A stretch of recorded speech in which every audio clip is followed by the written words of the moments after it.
ज्ञानेश्वरी अध्याय 12. जय जय शुद्धे उदार प्रसिद्धे अनवरत आनंदे वर्षतीये. तू शुद्ध आहेस, तू उदार म्हणून प्रसिद्ध आहेस आणि अखंड आनंदाची वृष्टी करणारी आहेस.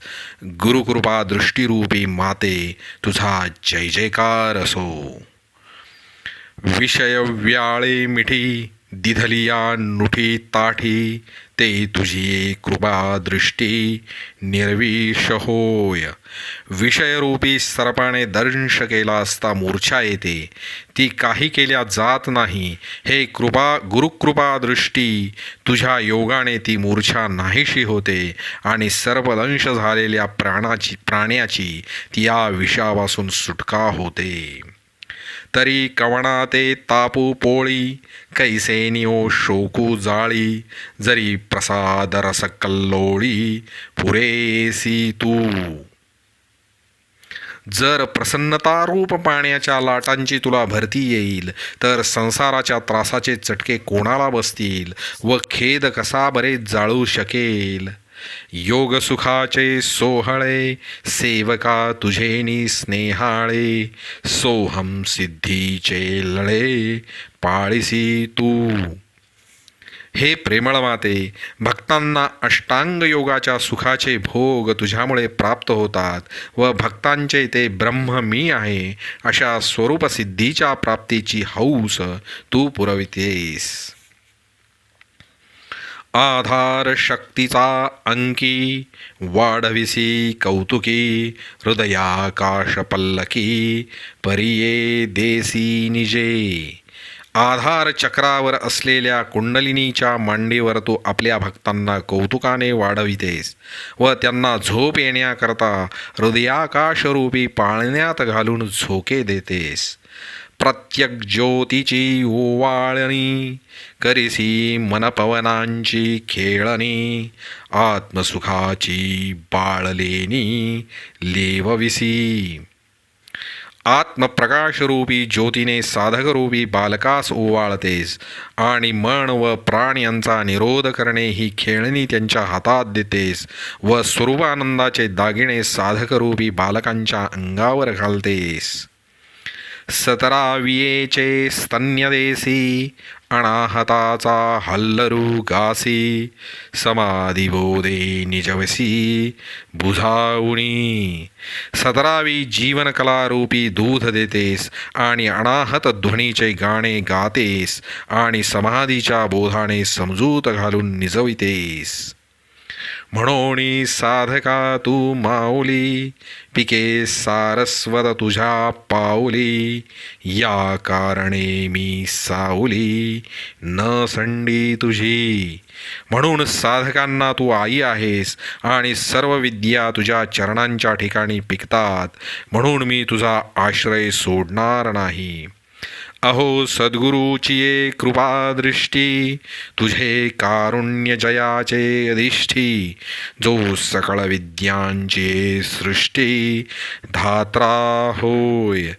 जे सद्गुरूंची कृपादृष्टी, तुझ्या कृपेचा आश्रय ज्याला मिळेल, तो सर्व विद्यारूप सृष्टीचा ब्रह्मदेवच बनतो. म्हणोनी अंबे श्रीमंते निजजन कल्पलते, आज्ञापी माते ग्रंथनिरूपणी. एवढ्याकरिता हे आपल्या भक्तांच्या कल्पतरू व श्रीमंत अशा आई, तू मला हा ग्रंथ सांगण्याला आज्ञा दे. नवरसी भरवी सागरू, करवी उचित रत्नांचे आगरू, भावार्थाचे गिरीवरू निफजवी माये. शांत अद्भुतादी नवरसांच्या समुद्राची माझ्या भाषेत भरती कर व शोभतील अशा योग्य अलंकाररूपी रत्नांची खाणच होऊन राहील असे कर. हे माऊली, गीतेतील अभिप्रायाचे मोठमोठे पर्वत तयार होतील असे कर. साहित्य सोनियाचिया खाणी, उघडवी देशीयेचिया आक्षोणी, विवेकवेलीची लावणी हो देई सैंध. मराठी भाषारूपी पृथ्वीमध्ये अलंकाररूपी सोन्याच्या खाणी उघड आणि आत्मानात्मविचाररूपी वेलींची लावणी जिकडे तिकडे होऊ दे. संवाद फळा निधाणे प्रमेयाची उद्याने लावी म्हणे गहणे निरंतर. संवादरूपी फळांचे बार असलेले सिद्धांताचे ताट व विस्तीर्ण बगीचे निरंतर तयार कर असे ज्ञानेश्वर महाराज म्हणतात. पाखांडाचे दरकुटे मोडी वाग्वाद अव्हाटे कुतर्कांची दुष्टे सावजे फेडी. नास्तिकरूपी दर्या व वितंडवादरूपी आडवाटा नाहीशा कर आणि कुतर्करूपी दुष्ट जनावरे हाकून दे. श्रीकृष्ण गुणी माते सर्वत्र करी ओसरते राणीवे बैसवी श्रोते श्रवणाची. श्रीकृष्ण गुणांचे वर्णन करण्यात मला सर्वत्र समर्थ कर व श्रोत्यांना श्रवणाच्या राज्यावर बसव. मराठीयेचा नगरी ब्रह्मविद्येचा सुकाळू करी घेणे देणे सुखचिवरी हो देई या जगा. या मराठी भाषेच्या गावात आत्मज्ञानाची रेलचेल कर व या जगाला केवळ ब्रह्मसुखाचेच देणे घेणे होऊ दे.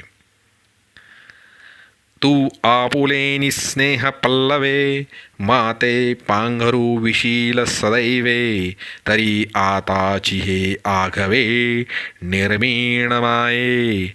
हे श्री सद्गुरू रूपी माते, जर तू आपल्या प्रेमरूपी पदराने मला निरंतर पांघरून घालशील तर आता मी हे सर्व उत्पन्न करीन. इये विनविणी ये साठी अवलोकिले गुरु कृपादृष्टी म्हणे की थार्थेसी उठी न बोले बहु. या विनवणी बरोबर गुरूंनी त्यास कृपादृष्टीने पाहिले व म्हटले, गीतार्थ सांगावयास लाग, फार बोलू नकोस.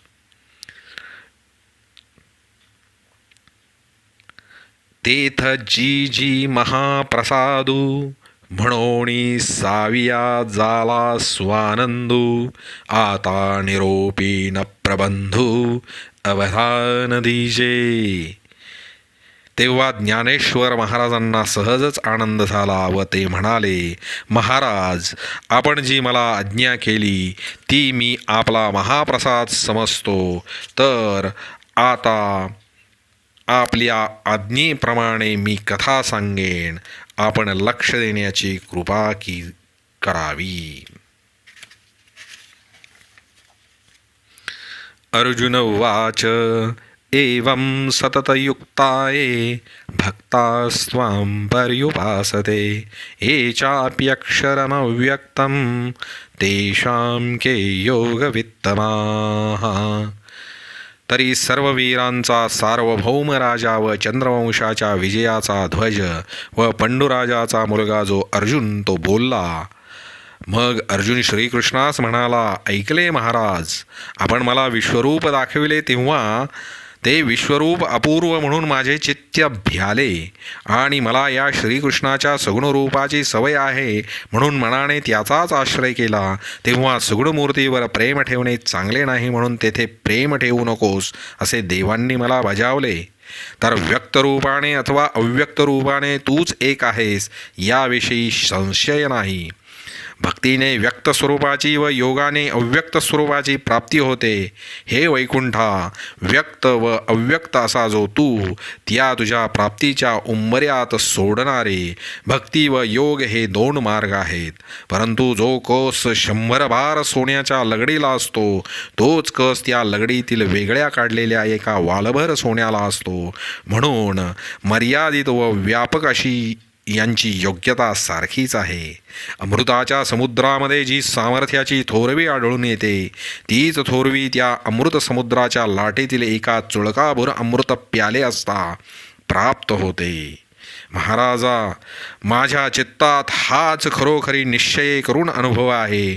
परंतु योगेश्वरा, आपल्याला विचारायचे ते एवढ्याच करता की हे श्रीकृष्णा, तुम्ही जे मागे क्षणभर व्यापक रूपाची ग्राह्य म्हणून शिफारस केली, ते तुमचे प्रतिपादन खरोखर मनापासून आहे किंवा तो एक तुम्ही क्षणभर केलेला विनोद आहे, हे नीट समजून यावे म्हणून. तरी जे भक्त तुझ्या प्राप्तीकरता कर्म करतात व तू ज्यांची परमगती आहेस व ज्यांनी आपले सर्व संकल्प तुझ्या भक्तीला विकल्यासारखे वाहिले आहेत, हे श्रीकृष्णा, या व अशाच इतर सर्व प्रकारांनी जे भक्त तुला आपल्या अंतःकरणात दृढ धारण करून तुझी उपासना करतात आणि जी वस्तू ओंकारापलीकडे आहे व वैखरी नावाच्या वाचेस जी दुर्बोध आहे व जी वस्तू कशाही सारखी नाही, ती वस्तू अविनाशी व इंद्रियांना विषय न होणारी आहे. ती वस्तू दाखविता येण्याजोगी नाही व ती देशाने मर्यादित नाही अशी आहे. अशा वस्तूचे जे ज्ञानी ती वस्तू मी आहे अशा भावनेने उपासना करतात.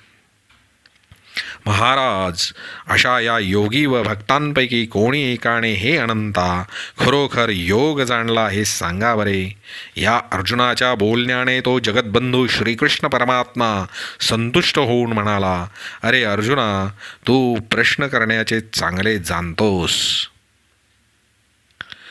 तर अर्जुना, अस्ताचलाच्या समीप सूर्य गेल्यानंतर सूर्यबिंबामागून जशी किरणे जातात, अर्जुना, ज्याप्रमाणे पावसाळ्यात नदीचे पाणी रोज वाढते त्याप्रमाणे माझे भजन करीत असताना माझ्या भक्ताचे माझ्याविषयीचे प्रेम नित्यनवे वाढणारे दिसते.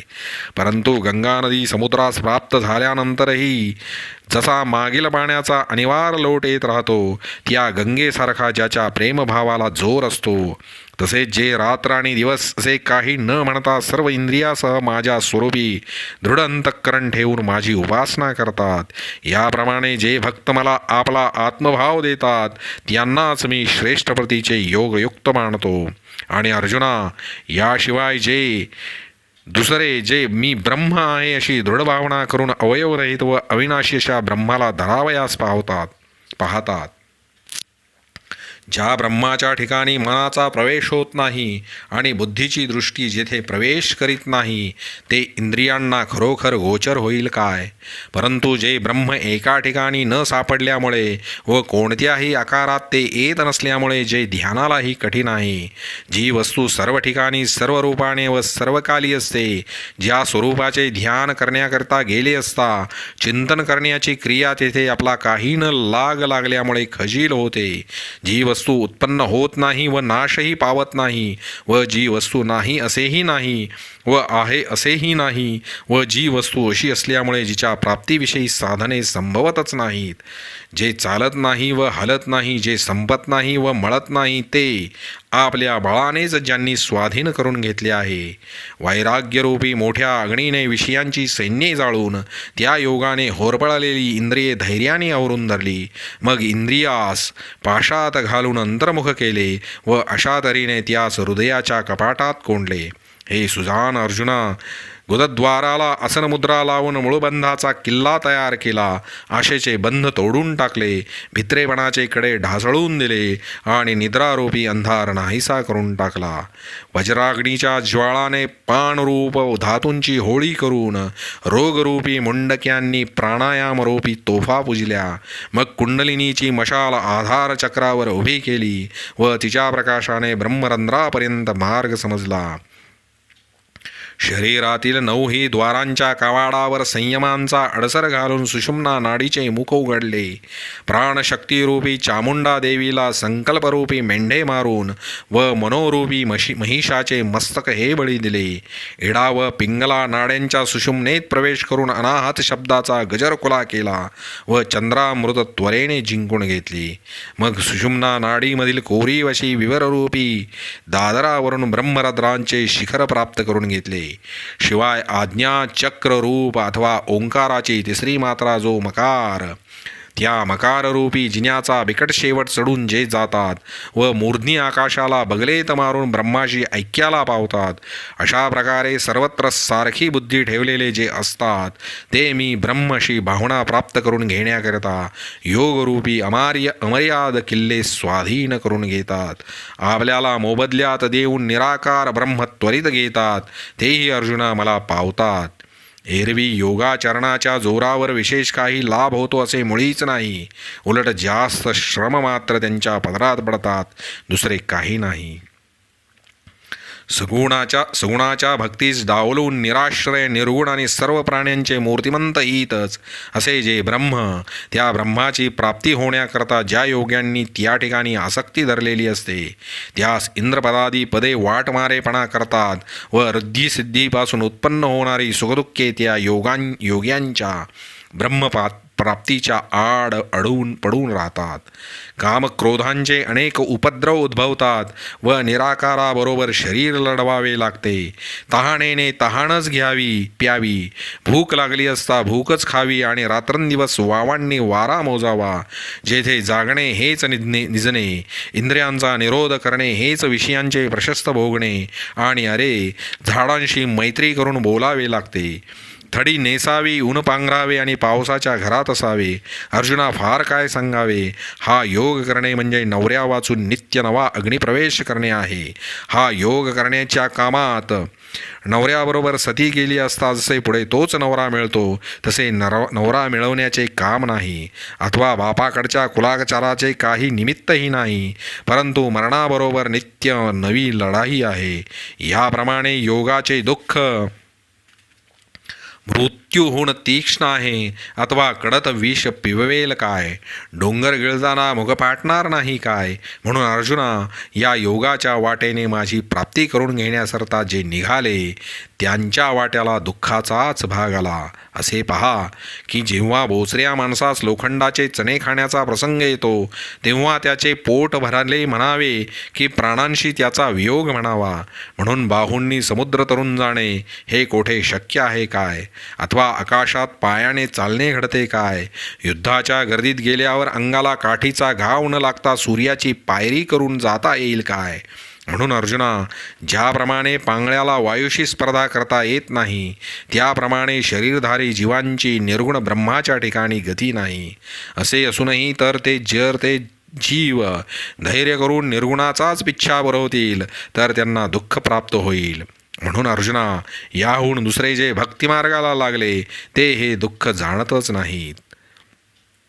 त्या भक्तिमार्गाला लागलेल्या पुरुषांची कर्मेंद्रिये ही वर्णाश्रम धर्मानुसार सर्व कर्मे आनंदाने करीत असतात.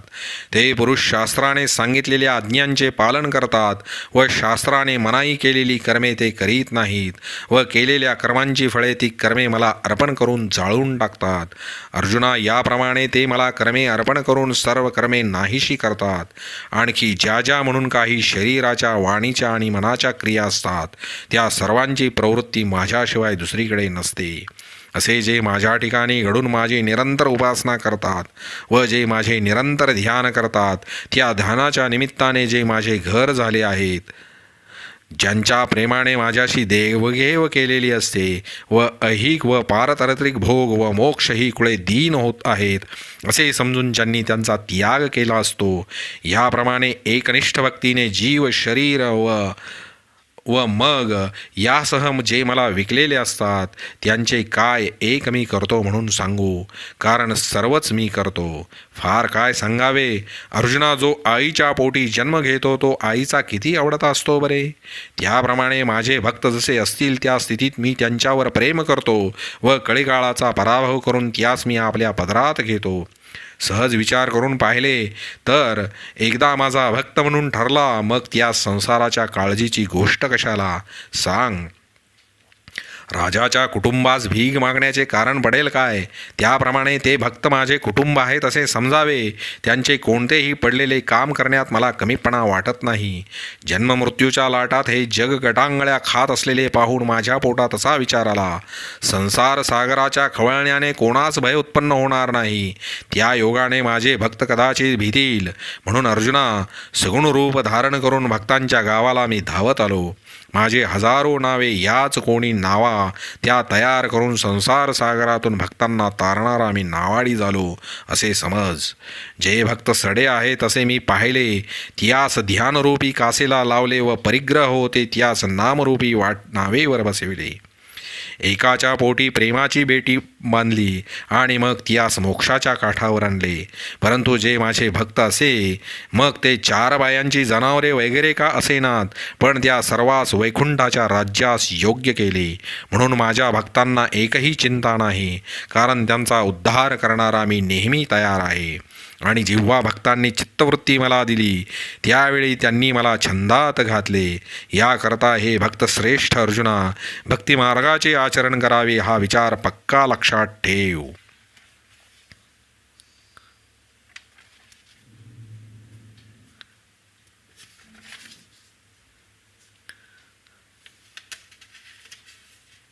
अर्जुन उवाच एवं सततयुक्ताये भक्तास्त्वां पर्युपासते ये चाप्यक्षरमव्यक्तं तेषां के योगवित्तमाः.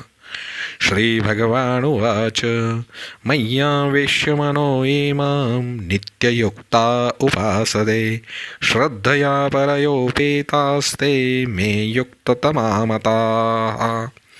ये त्वक्षरमनिर्देशम् अव्यक्तं पर्युपासते सर्वत्र गमचिन्त्यञ्च कूटस्थम् अचलं ध्रुवम् सनियमेन्द्रियग्रामं सर्वत्र समबुद्धयः ते प्राप्नुवन्ति मामेव सर्वभूतहिते रताः. क्लेशोऽधिकतरस्तेषाम् अव्यक्तासक्तचेतसाम् अव्यक्ता हि गतिर्दुःखं देहवद्भिरवाप्यते.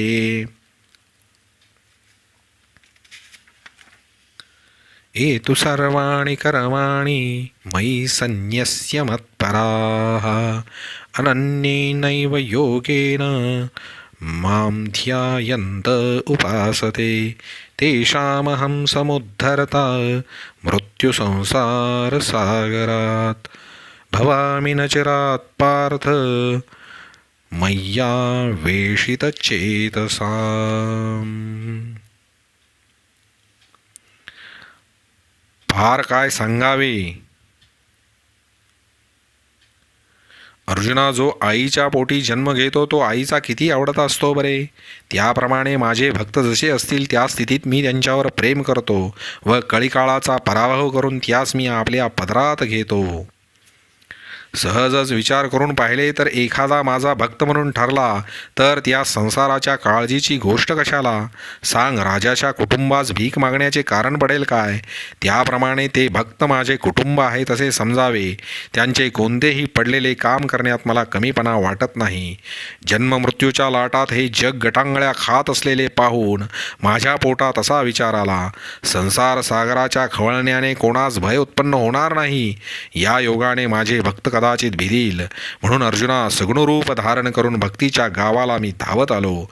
माझी हजारो नावे ह्याच कोणी नावा त्या तयार करून संसार सागरातून भक्तांना तारणारा मी नावाडी झालो असे समज. जे भक्त सडे आहे तसे मी पाहिले, त्यास ध्यानरूपी कासेला लावले व परिग्रही होते त्यास नामरूपी नावेवर बसविले. एकाच्या पोटी प्रेमाची पेटी बांधली आणि मग त्यास मोक्षाच्या काठावर आणले.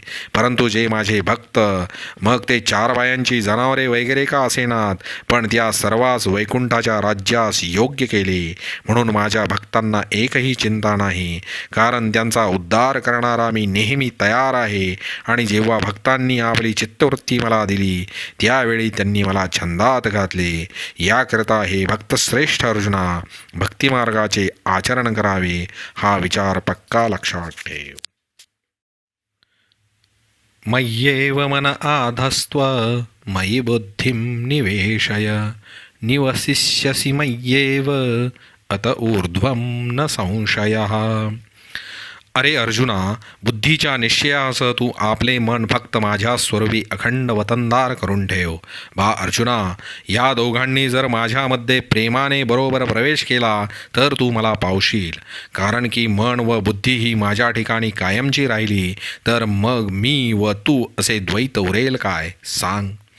म्हणून पदराच्या वाऱ्याने दिवा मालवला असता त्या दिव्याचे तेज लागलीच नाहीसे होते, अथवा सूर्यास्ताच्या वेळी त्या सूर्याच्या बिंबाबरोबर जसा प्रकाश जातो, शरीरातून प्राण निघाल्याबरोबर इंद्रिये जशी त्याच्याबरोबर निघतात, त्याप्रमाणे जिकडे मन व बुद्धी जातील तिकडे त्यांच्याबरोबर अहंकार येतो. म्हणून माझ्या स्वरूपी मन व बुद्धी ही दोन्ही ठेव. एवढ्याने जो सर्वव्यापी मी तोच तू होशील. अर्जुना, हे जे मी बोललो यात काही अन्यथा नाही असे मी आपली शपथ वाहून तुला सांगतो. अथ चित्तं समाधातुं न शक्नोषि मयि स्थिरम् अभ्यासयोगेन ततो मामिच्छाप्तुं धनंजय. अथवा जर मन बुद्धी सहित हे चित्त माझ्या हाती संपूर्ण तू देऊ शकणार नाहीस तर अर्जुना असे कर की या 8 प्रहरांमध्ये नेमके निमिषभर चित्त मला देत जा. मग जितके जितके निमिष तुझे चित्त माझे सुख पाहिल तितके तितके तुझे चित्त विषयांच्या ठिकाणी अरुची घेईल. ज्याप्रमाणे शरद ऋतूचा प्रवेश झाला असता नद्यांचे पाणी कमी होऊ लागते, त्याप्रमाणे तुझ्या चित्ताचा माझ्या स्वरूपात जसा जसा प्रवेश होईल तसे तसे तुझे चित्त प्रपंचापासून वेगाने निघेल. मग ज्याप्रमाणे पौर्णिमेपासून दिवसेंदिवस चंद्राचे बिंब कमी होत होत अमावस्येला अगदी नाहीसे होते, त्याप्रमाणे भोगातून तुझे चित्त निघून माझ्यामध्ये प्रवेश करता करता अर्जुना ते तुझे चित्त हळूहळू मद्रूप होईल. अरे अभ्यास योग जो म्हणतात तो हाच एक आहे असे समज. याच्या योगाने कोणतीही गोष्ट प्राप्त होणार नाही असे नाही. अभ्यासाच्या सामर्थ्याने कित्येक आकाशाच्या पोगळीत चालू शकतात. कित्येकांनी वाघ व साप यांसारखे दुष्ट प्राणी स्वाधीन करून घेतले. विष खाण्याचा अभ्यास केला असता ते विष देखील पचनी पडते. अभ्यासाच्या योगाने समुद्रावरून पायाने जाता येते. कित्येकाने वेदांचा अभ्यास करून ते वेद आटोक्यात आणले. म्हणून अभ्यासाला कोणतीही गोष्ट मुळीच कठीण नाही. याकरिता माझ्या स्वरूपी तू अभ्यासाने एकरूप हो. अभ्यास्यप्यसमर्थोऽसि मत्कर्म परमो भव मदर्थमपि कर्माणि कुर्वन् सिद्धिमवाप्स्यसि. अथवा असा अभ्यास करण्याविषयी सुद्धा जर तुला तुझ्या अंगी सामर्थ्य नसेल तर हल्ली ज्या स्थितीत तू आहेस त्या स्थितीत राहा. इंद्रियांचा निग्रह करू नकोस, विषयभोगांना कमी करू नकोस, आपल्या जातीचा अभिमान सोडू नकोस. आपल्या कुळातील आचारांचे आचरण कर व शास्त्रांनी जी कर्मे करावी असा विधी सांगितला आहे ती कर्मे कर, आणि जी कर्मे करू नये असा निषेध केला आहे ती कर्मे करू नकोस. एवढे तू केलेस म्हणजे सुखाने तुला वाटेल तसे वागावयास मोकळीक दिली आहे. परंतु मनाने, वाचेने व देहाने जसे जे कर्म होईल ते कर्म मी करीत आहे असे म्हणू नकोस. ज्या परमेश्वराच्या सत्तेने हे विश्व चालले आहे त्यालाच कोणतीही गोष्ट करणे अथवा न करणे हे सर्व ठाऊक आहे. कर्मात काही न्यून अथवा पूर्ण झाले तर त्याच्या संबंधाने तो आपल्या चित्ताच्या ठिकाणी काही उरू देऊ नकोस. आणि तू हे जीवित आपल्या जातीचे करून टाक, म्हणजे आपला आयुष्यक्रम आपल्या जातीला योग्य अशी कर्मे करण्यात घालव. अरे माळ्याने जिकडे नेले तिकडे काही एक तक्रार न करता जाणाऱ्या पाण्याप्रमाणे तुझे जीवित निरभिमान होऊन कर्म करणारे होऊ दे. अर्जुना, सहज विचार करून पाहिले तर आपला मार्ग सरळ आहे किंवा तो आडमार्ग आहे याची वाटाघट रथ केव्हा तरी करतो काय. म्हणून कोणतेही कर्म करण्याची प्रवृत्ती अथवा न करण्याची निवृत्ती ही ओझी तू आपल्या बुद्धीवर घेऊ नकोस. तर तू आपल्या चित्तवृत्तीने मला निरंतर स्मर, आणि जे जे कर्म घडेल ते कमी अथवा जास्त म्हणू नकोस, तर ते निमूटपणे माझ्या ठिकाणी अर्पण कर. अर्जुना, अशा माझ्या रूपाच्या अनुसंधानाने शरीर त्यागानंतर तूच सायुज्य मुक्तिरूपी माझ्या घरी येशील. अथैतदप्यशक्तोऽसि कर्तुमध्योगमाश्रितः सर्वकर्मफलत्यागं ततः कुरु यतात्मवान्. अथवा हेही कर्म जर तुला मला देववत नसेल तर अर्जुना तू आचरण कर. बुद्धीच्या मागे व पुढे व कर्माच्या आरंभी व शेवटी हे अर्जुना मला बांधणे जर तुला कठीण वाटत असेल. कर्माची प्रेरणा करणाऱ्या बुद्धीचा प्रेरक परमात्मा आहे असा विचार करणे हे बुद्धीच्या पाठीमागे परमात्म्यास बांधणे होय व ते कर्म झाल्यावर परमात्म्यालाच अर्पण करणे योग्य आहे असा बुद्धीने निश्चय करणे हेच परमात्म्यास बुद्धीच्या पुढे बांधणे होय. आणि करण्याच्या अगोदर ज्या कर्तृत्वाच्या अभिमानाने कर्मास प्रारंभ होतो ते कर्तृत्व आपले नसून खरोखर परमात्म्याचेच आहे अशा समजुतीने कर्म करावयास लागणे हे कर्माच्या प्रारंभी परमात्म्यास बांधणे होय व आरंभिलेल्या कर्मापासून मिळणारे फळ त्या कर्माच्या शेवटी परमात्म्यास समर्पण करणे हे कर्माच्या शेवटी परमात्म्यास बांधणे होय. याप्रमाणे बुद्धीच्या अगोदर व बुद्धीच्या शेवटी व कर्माच्या आरंभी व कर्माच्या शेवटी मला परमात्म्याला त्यात गोवणे हे जर तुला कठीण वाटत असेल तर हे देखील राहू दे. माझ्याकरता कर्म करून मला अर्पण करण्याचा जो विचार सांगितला त्याविषयीचाही आग्रह एकीकडे राहू दे, परंतु तुझी बुद्धी निग्रहयुक्त असू दे आणि ज्या ज्या वेळी कर्मे घडतील त्यावेळी त्याची ती फळे सर्व टाकीत जा. झाडासत्वा वेलीस आलेली फळे जशी ती झाडे व त्या वेली टाकून देतात त्याप्रमाणे पूर्ण झालेली कर्मे तू टाकून दे, परंतु मनामध्ये माझी आठवण करावी अथवा मला अर्पण करण्याच्या हेतूने कर्म करावे हे काही नको, तर ते शून्यात जाऊ दे. तूही घेऊ नकोस व मलाही अर्पण करू नकोस, तर ते कर्म तसेच रिकामे जाऊ दे. खडकावर पडलेला पाऊस अथवा अग्नीत पेरलेले बी अथवा पाहिलेले स्वप्न हे जसे व्यर्थ असतात त्याप्रमाणे सर्व कर्मे व्यर्थ मान. अरे अर्जुना, आपल्या मुलीविषयी जसा आपला जीव निष्काम असतो त्याप्रमाणे सर्व कर्माच्या फलाविषयी तू निष्काम हो. अग्नीची ज्वाळा जशी आकाशात व्यर्थ जाते त्याप्रमाणे तुझ्याकडून होणारे कर्मे शून्याकडे जिरू दे. अर्जुना, हा फलत्याग सोपा वाटतो खरा, पण सर्व योगांमध्ये हा योग श्रेष्ठ आहे. जसे वेळूचे झाड एक वेळ व्याले म्हणजे पुन्हा वीत नाही, त्याप्रमाणे या फलत्यागाने जे जे कर्म टाकले जाते त्या कर्मास पुन्हा अंकुर फुटत नाही. त्याप्रमाणे याच शरीराने शरीराला येणे संपते. फार काय सांगावे, जन्ममरणांच्या खेपांवर दगड पडतो. मग अर्जुना, अभ्यासाच्या पायरीने ज्ञान प्राप्त करून घ्यावे व या ज्ञानाच्या योगाने ध्यानाच्या भेटीस यावे. मग सर्व भाव ध्यानाला आलिंगन देतात म्हणजे ध्यानात घडून जातात. त्यावेळेला कर्ममात्र जेवढे आहे ते दूर राहते. फळाला उत्पन्न करणारे जे कर्म ते जेव्हा दूर होते तेव्हा फलत्याग संभवतो. अशा त्या त्यागामुळे पूर्ण शांती हस्तगत होते.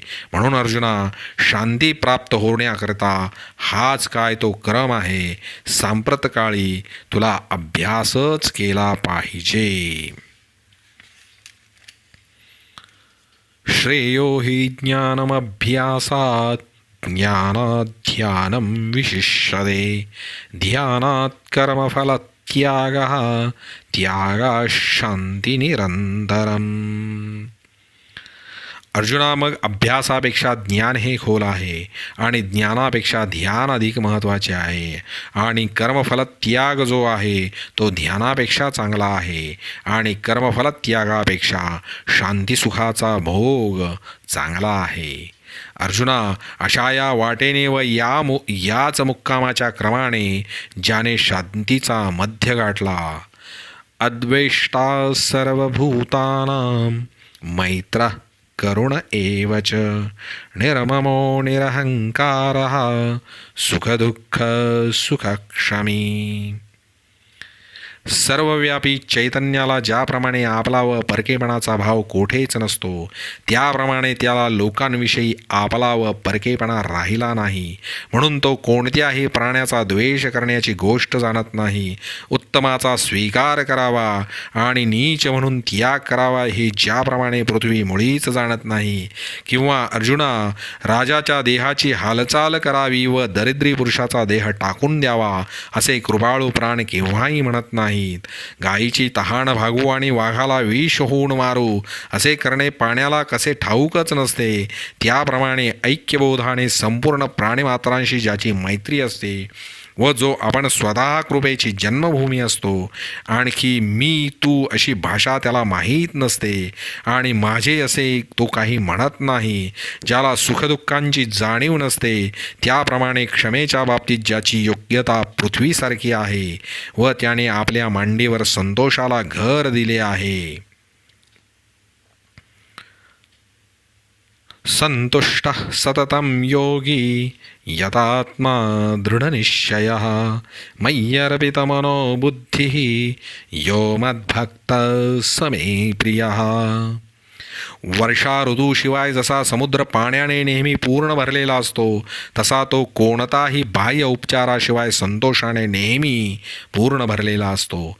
जो अंतःकरणाला आपली शपथ घालून आवरून धरतो आणि ज्याच्या योगाने निश्चयाला खरेपणा असतो, त्याच्या अंतःकरणरूपी घरामध्ये जीव व परमात्मा हे दोन्ही ऐक्यरूपी आसनावर बसून शोभत आहेत. असा ऐक्यरूपी ऐश्वर्याने संपन्न होऊन जो आपले मन व बुद्धी अखंड माझ्या ठिकाणी अर्पण करतो, अंतःकरणात व बाह्य शरीरात चांगल्या तऱ्हेने योगात तयार होऊन देखील ज्याला माझ्या सगुण स्वरूपाविषयी दृढ प्रेम असते, अर्जुना तो भक्त, तोच योगी आणि तोच मुक्त. तो जशी काही स्त्री व मी पती इतका मला आवडतो, इतकेच नाही तर तो जो मला जीवा इतका प्यार आहे, पण माझे जे त्याच्यावर प्रेम आहे त्याला ही देखील ही उपमा अपुरी आहे. परंतु प्रेमळ भक्तांच्या गोष्टी हा मला भुरळ पाडणारा मंत्र आहे. प्रेमळ भक्तांच्या गोष्टी बोलून दाखवण्यासारख्या नाहीत, पण अर्जुना तुझी माझ्यावरील श्रद्धा मला असली न बोलावयाची गोष्ट बोलावयास लावते, म्हणून आम्ही झटकन उपमा देऊ शकलो. नाही तर हे प्रेम बोलून दाखवता येईल काय? आता अर्जुना हे असू दे, पण प्रियकर भक्तांच्या गोष्टी बोलण्यात प्रेमास दुप्पट बळ चढते. त्यात आणखी कदाचित संवाद करण्यास प्रेमळ मनुष्य मिळाला तर मग त्या आनंदाला दुसरी उपमा आहे काय? म्हणून अर्जुना तू प्रेमळ भक्त आणि तूच श्रोता आहेस. शिवाय आणखी प्रसंगानुसार प्रेमळाची गोष्ट बोलण्याची वेळ आली, म्हणून आता मी बोलतोच. या बोलण्याचा सुखाचा आपल्याला कसा चांगला योग आला आहे असे म्हणता क्षणी देव डोलावयास लागले. मग श्रीकृष्ण म्हणाले, ज्या भक्ताला मी आपले अंतःकरण बसावयास घालतो त्या भक्ताचे लक्षणे समजून घे. यस्मान्नो द्विजते लोको लोकान्नो द्विजते च यः हर्षामर्षभयोर्द्वेगैर्मुक्तो यः स च मे प्रियः. तर ज्याप्रमाणे समुद्राच्या खवळण्याने पाण्यात राहणाऱ्या प्राण्यास भय उत्पन्न होत नाही आणि जलचरांना समुद्र कंटाळत नाही, त्याप्रमाणे उन्मत्त जगाच्या योगाने ज्याला खेद होत नाही आणि ज्याच्या स्वतःकडून लोकांना क्षीण होत नाही. फार काय सांगावे अर्जुना, शरीर जसे अवयवांना कंटाळीत नाही, त्याप्रमाणे आपण सर्वांचा जीव आहो अशी त्याची आत्मैक्य बुद्धी असल्यामुळे तो प्राणीमात्रांना कंटाळत नाही. हे जगच त्याचा ध्येय झाल्यामुळे आवडते व नावडते हे भाव त्याच्या चित्तातून गेले व त्याच्या ठिकाणी द्वैत नसल्यामुळे त्याची आनंद व क्रोध ही द्वंद्वे बंद पडली.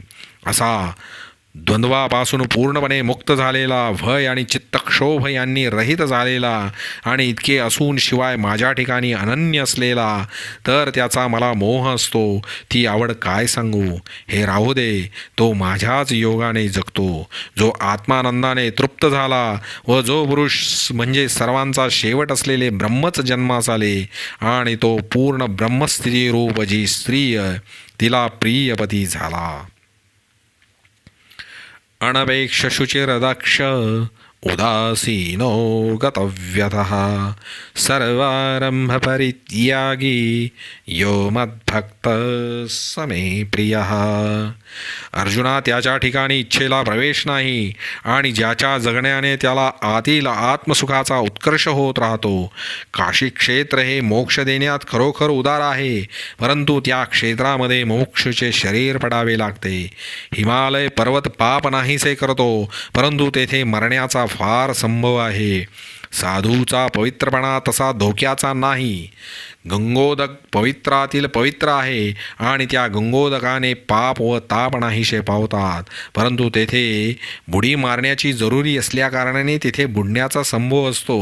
गंगेप्रमाणे साधूच्या खोलीला अंत लक्षात येत नाही, तरी पण त्याच्या संगतीत साधकास बुडण्याची भीती नसते. तेथे मरावयाचा प्रसंग न येता याच देहात रोकडा मोक्ष पदरात पडतो. संताच्या शरीर स्पर्शाने गंगेची पापे जातात तेव्हा त्या संताच्या संगतीने किती पवित्रपणा येतो. म्हणून आता हे वर्णन पुरे. तो याप्रमाणे पवित्रपणाने तीर्थाला आश्रय असतो, ज्याने मनातील अज्ञानादी मळ देशोधडीस लावले. सूर्य जसा आत बाहेर निर्मळ असतो, त्याप्रमाणे तो आत मनाने व बाहेर शरीराने पवित्र असतो. जो ब्रह्मरूपी घणाला पाहणारा पायाळू आहे, ज्याप्रमाणे आकाश सर्वव्यापक असून उदास असते, त्याप्रमाणे ज्याचे मन सर्वव्यापक असून उदास असते. जो निराशारूपी अलंकाराने भूषित असल्यामुळे संसाराच्या पीडेपासून मुक्त झालेला असतो, ज्याप्रमाणे पारध्याच्या हातून पक्षी सुटून जावा, तसा या पुरुषाला आनंद सतत असतो. व मेलेला पुरुष उघडा नागडा जरी असला तरी तो लाजेला जसा जाणत नाही, तसा तो कोणीकडेही दुःखाला जाणत नाही. आणि कर्माचा आरंभ करण्याकरता लागणारा अहंकार ज्याच्या ठिकाणी नसतो, ज्याप्रमाणे काष्टरहित अग्नी विझून जातो, त्याप्रमाणे ज्याच्या वाट्याला शांती आली, त्याचे नाव मोक्षाच्या सदरात दाखल झालेले आहे. अर्जुना, इतका जो ते मी ब्रह्म आहे अशा भावनेने भरलेला आहे, तो द्वैताच्या पलीकडच्या काठावर निघाला.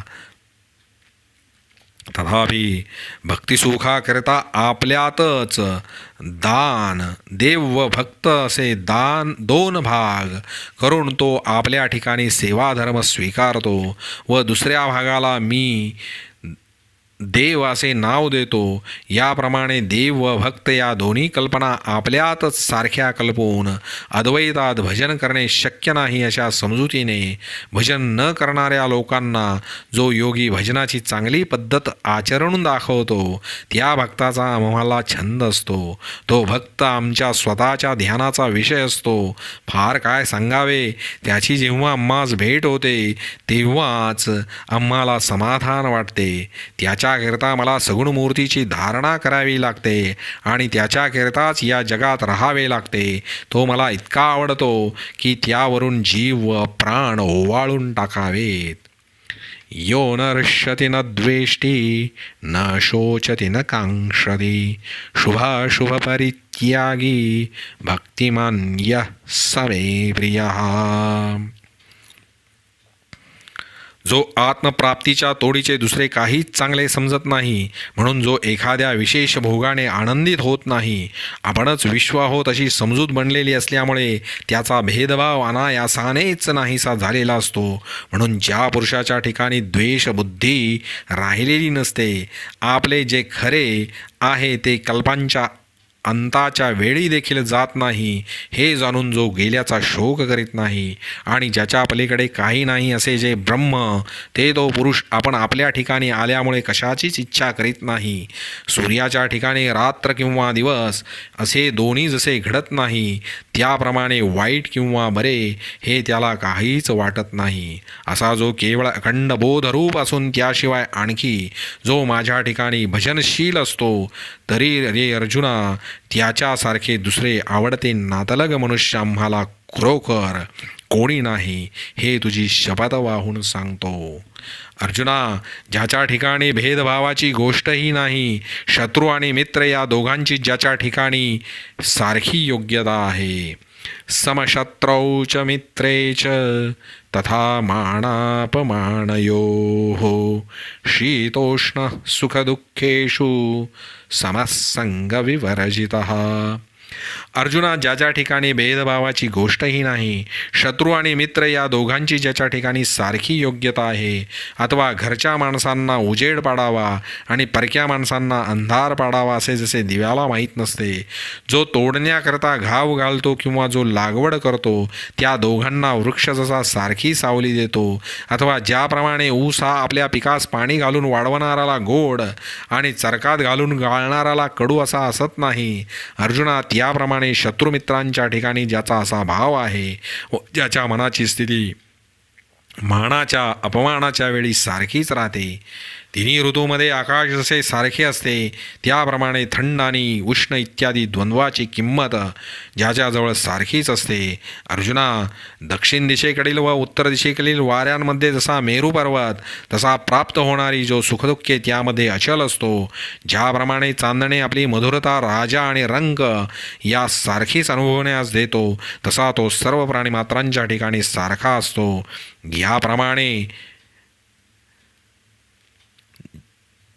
ज्याप्रमाणे पाणी हे सर्व जगाला एकच सेव्य आहे, त्याप्रमाणे ज्या भक्तांची स्वर्ग, मृत्यू व पाताळ हे तिन्ही लोक इच्छा करतात, जो अंतर्बाह्य संघाचा संबंध सोडून जीव स्वरूपाच्या ब्रह्मस्वरूपात प्रवेश करून एकाकी असतो. तुल्यनिंदास्तुतिरमौनी संतुष्टो येन केनचित अनिकेतः स्थिरमतिः भक्तिमान मे प्रियो नरः. जो निंदेने खिन्न होत नाही व स्तुतीने चढून जात नाही. ज्याप्रमाणे आकाशाला रंगाचा लेप लागणे शक्य नाही, त्याप्रमाणे निंदा अथवा स्तुती यांचा त्याच्या मनावर काही एक परिणाम होत नसल्यामुळे तो निंदा आणि स्तुती या सारखाच मान देऊन प्राणासारख्या उदास वृत्तीने लोकांमध्ये व रानामध्ये संचार करतो. खरे व खोटे ही दोन्ही बोलून न बोलण्यासारखे असल्यामुळे तो मौनी झाला आहे, कारण की तो उन्मनी अवस्था भोगीत असता त्यास पुरेसे वाटत नाही. तो ज्या वेळेला जे मिळेल त्याने हृष्ट होत नाही व ज्याप्रमाणे समुद्र पावसा वाचून सुकत नाही, त्याप्रमाणे काही न मिळाले तरी तो खिन्न होत नाही. आणि ज्याप्रमाणे वायू हा कोठेही एकच जागा धरून राहत नाही, त्याप्रमाणे तो कोठेही आश्रय धरीत नाही. ज्याप्रमाणे आकाशाच्या सर्व विस्तारात वायूची नित्य वस्ती आहे, त्याप्रमाणे संपूर्ण जग हे ज्याचे विश्रांती स्थान आहे, हे विश्वच माझे घर आहे असा ज्याचा दृढनिश्चय झालेला असतो. फार काय सांगावे, सर्व स्थावर जंगमात्मक जग तो आपणच बनला आहे. अर्जुना, इतके असूनही आणखीही ज्याची माझ्या भजनाच्या ठिकाणी आस्था असते, तर त्याला मी आपल्या डोक्यावरचा मुकुट करतो. उत्तम भक्तांपुढे मस्तक नम्र करणे यात काय मोठे नवल आहे, पण उत्तम भक्ताच्या चरणोदकाला त्रैलोक्य मान देते. जर शंकर श्रीगुरू होतील तर भक्तितत्वाचा आदर करण्याचा प्रकार जाणता येईल. आणि आता हे शंकराचे वर्णन पुरे, कारण शंकराचे वर्णन करण्यात आत्मस्तुतीच केल्यासारखी होते. एवढ्याकरता हे बोलणे नको असे लक्ष्मीपदी श्रीकृष्ण म्हणाले. अर्जुना, मी त्याला डोक्यांवर वाहतो, कारण की तो भक्त चौथी पुरुषशुद्धी जो मोक्ष तो आपल्या हातात देऊन भक्तीच्या मार्गाने जगाला मोक्ष देण्यास निघाला. तो मोक्षाचा अधिकारी म्हणजे मोक्ष देण्यास समर्थ असतो, म्हणून तो मोक्षाचा व्यवहार चालवतो. व इतका समर्थ असूनही तो पाण्यासारखा नम्र असतो, म्हणून आम्ही त्याला नमस्कार करू. आम्ही त्याला डोक्यावरचा मुकुट करू व त्याची टाच आम्ही हृदयावर धरू. त्याच्या गुणाचे अलंकार आम्ही आमच्या वाचेला घालू आणि त्याची कीर्ती हाच कोणी दागिना तो आम्ही आमच्या कानात घालू. तो पहावा ही आम्हाला इच्छा होते, म्हणून आम्ही देखील डोळे रहित आहोत तरी डोळे धारण करतो. आणि आमच्या हातातील क्रीडेच्या कमळाने आम्ही त्याची पूजा करतो. त्याच्या शरीराला अलंघन देण्याकरता 2 हातावर आणखी 2 हात घेऊन आलो. त्याच्या संगतीच्या सुखाकरता मी जो देहरहित त्या मला देह कारण करावा लागतो. फार काय सांगावे, तो मला किती आवडतो याला उपमाच नाही. त्याच्याशी आमची मैत्री असते यात काय आश्चर्य आहे. परंतु त्याचे चरित्र जे ऐकतात, जे भक्तांच्या चरित्राची वाखाणगी करतात, ते देखील आम्हाला प्राणापलीकडे आवडतात. हेच खरे होय. अर्जुना, जे हे खरे समस्त योगरूपी आम्ही तुला सांगितले, ते म्हणजे आम्ही तुला आदि अंतासहित भक्तियोग पूर्णपणे सांगितला. ज्या भक्तियोगाच्या स्थितीची थोरवी एवढी आहे की त्या भक्तियोगयुक्त पुरुषावर मी स्वतः प्रीती करतो. मी त्याचे ध्यान करतो अथवा त्याला मस्तकावर धारण करतो. जे हे अर्जुना साध्यंत सांगितले प्रस्तुत भक्तियोगो समस्त योगरूप. जे मी प्रीती करी कामणी शिरसाधरी एवढी थोरी जया स्थिती ये. एतु धर्म्यामृतमिदं यथोक्तं पर्युपासते श्रद्धाना मत्परमा भक्तास्तेतीव मे प्रियाः. ती ही गोष्ट जी चित्ताला रंजवणारी अमृताच्या धारेप्रमाणे मधुर व धर्माला अनुकूल अशी गोष्ट आहे. ती ऐकून जे पुरुष तिला स्वानुभवाने जाणतात त्याप्रमाणे ज्यांच्या ठिकाणी श्रद्धेचा आदर असल्यामुळे हा भक्तियोग विस्तार पावतो. एवढेच नव्हे तर ज्याच्या चित्ताच्या ठिकाणी टिकतो व जे त्याचे अनुष्ठान करतात. पण ज्याप्रमाणे मी मनाची स्थिती निरूपण केली त्याप्रमाणे मनाच्या ठिकाणी स्थिती असेल तर तशा मनात हा भक्तियोग म्हणजे उत्तम शेतात पेरणी केल्याप्रमाणे आहे. परंतु जे मला श्रेष्ठ प्रातव्य समजतात व या भक्तितत्वाविषयी आपल्या मनात प्रेम बाळगून व हेच आपले सर्व भांडवल आहे अशी समजूत ठेवून जे या भक्तियोगाचा अंगीकार करतात. अगा अर्जुना, या जगामध्ये तेच भक्त व तेच योगी आहेत आणि त्यांची मला निरंतर उत्कंठा लागलेली असते. तेच तीर्थ तेच क्षेत्र जगामध्ये तेच पवित्र की ज्या पुरुषांचा भक्तिकथेशी स्नेह असतो. आम्ही त्याचे ध्यान करू. ते आमची पूजन करण्याची देवता आहे. त्याच्या वाचून आम्ही दुसरे काही चांगले मानत नाही. ते तीर्थ ते क्षेत्र जगी तेची पवित्र भक्तिकथेसी मैत्र जया पुरुषा. आम्ही तयाचे करू ध्यान तो अमुचे देवतार्चन. ते वाचुनी आण गोमटे नाही तयाचे आम्हा व्यसन. तो आमुचे निधी निधान किंबहुना समाधान तो मिळे तै. पै प्रेमळाची वार्ता जे अनुवादिती पांडुसुता. ते माणू परमदेवता आपुली आम्ही. ऐसे निजजनानंदे तेने जगदादी कंदे. बोलिले मुकुंदे संजयो म्हणे.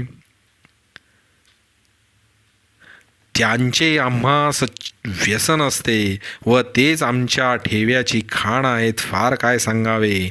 ते आम्हाला भेटतात तेव्हाच आम्हाला समाधान वाटते. परंतु अर्जुना, जे पुरुष प्रेमळ भक्तांची कथा गातात ते पुरुष आम्ही आपले श्रेष्ठ दैवत समजतो. आपल्या भक्तांचा जो आनंद आहे व जो जगाचे मूळ कारण आहे तो मुकुंद याप्रमाणे बोलला असे संजय धृतराष्ट्राला म्हणाला. हे धृतराष्ट्र राजा, जो श्रीकृष्ण परमात्मा निर्मळ पूर्ण लोकांवर कृपा करणारा, शरणागतांचा प्रतिपाळ करणारा व शरण जाण्याला योग्य आहे, ज्याची कीर्ती उज्ज्वल आहे, अपार औंदर्याने जो वैषम्य भावरहित आहे, तुलना करता यावयाची नाही अशा पराक्रमाने जो फार बलाढ्य आहे व जो बळीच्या बंधनात राहिला, देवांना सहाय्य करणे हा ज्याचा स्वभाव आहे, लोकांचे संगोपन करणे ही ज्याची लीला आहे, शरण आलेल्यांचा प्रतिपाळ करणे हा ज्याचा खेळ आहे, जो भक्ताविषयी मायाळू आहे व जो प्रेमळ जनांना सुलभ आहे आणि ज्या परमात्म्याकडे जाण्यास सत्य हा सरळ पूल आहे व जो कलांचा ठेवा आहे, तो भक्तांचा सार्वभौम राजा व वैकुंठीचा श्रीकृष्ण परमात्मा सांगत आहे व भाग्यवान अर्जुन ऐकत आहे. आता यानंतर भगवंताचा व्याख्यान करण्याचा प्रकार ऐका, असे संजय धृतराष्ट्र म्हणाला. तीच रसाने भरलेली कथा मराठी भाषेच्या रूपांतरात आणली जाईल, ती आपण ऐकावी. ज्ञानेश्वर महाराज म्हणतात, महाराज प्रभू निवृत्तीदेवांनी आम्हाला हे शिकवले आहे की आम्ही तुम्हा संतांची सेवा करावी. तेची रसाळ कथा मराठिया प्रतिपथा जाणीजेल आता अवधारिजो ज्ञानदेव म्हणे तुम्ही संत ओळगावेती आम्ही हे पडविलोजी स्वामी निवृत्तिदेवी इति श्रीमद्भगवद्गीतासु उपनिषत्सु ब्रह्मविद्यायां योगशास्त्रे श्रीकृष्णार्जुनसंवादे भक्तियोगो नाम 12ोऽध्यायः श्लोक 20 ओव्या 247 पुंडलीकवरदा हरि विठ्ठल श्री ज्ञानदेव तुकाराम पंढरीनाथ महाराज की जय।